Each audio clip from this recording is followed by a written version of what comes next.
How you doing, guys? Here's some tips for your cheap Chinese scooter 50cc CVT. The first tips are how to remove these pulleys, right? So I went on Amazon, got myself a $10 clutch holder right here, and you can adjust with the screw up here. Chances are you got a cheap Chinese scooter like me, and when you want to go buy a variator tool like this, it doesn't fit at all, right? And it won't fit unless you drill like holes on it, and which you probably don't want to do. A lot of the guys online I read, they say use a strap wrench.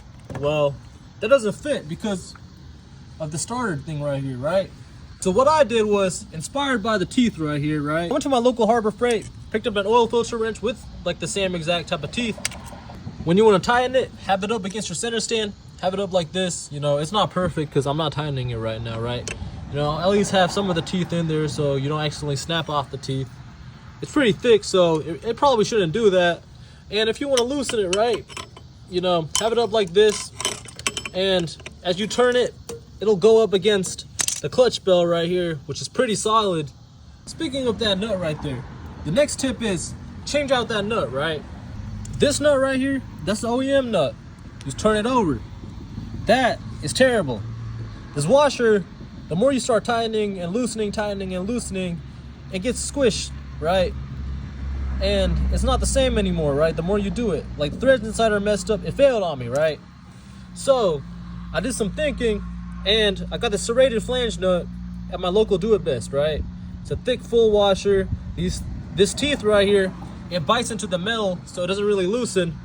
And it's an M12 by 1.25, right? It's a grade 10.9, which means it's automotive grade. Use blue Loctite. I'm not too sure what these clutch springs did, but they made my performance way better, right? And what you want to touch in that variator, right, is your roller weights, right? Some people, they like to use sliders, but honestly, rollers are pretty cheap. I mean, technically they're all like the same price, but get yourself a shit ton of roller weights, right? And start testing them around, you know? Have the most fun, right? Start swapping them out, right?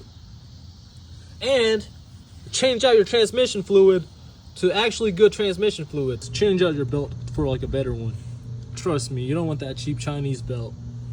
The last performance thing is, it's an optional thing, right? If you really, really want to save weight, you can delete that kickstart system, right? With your foot, you can delete the whole thing and it won't mess with anything in here, right? But anyways, guys, safe drives.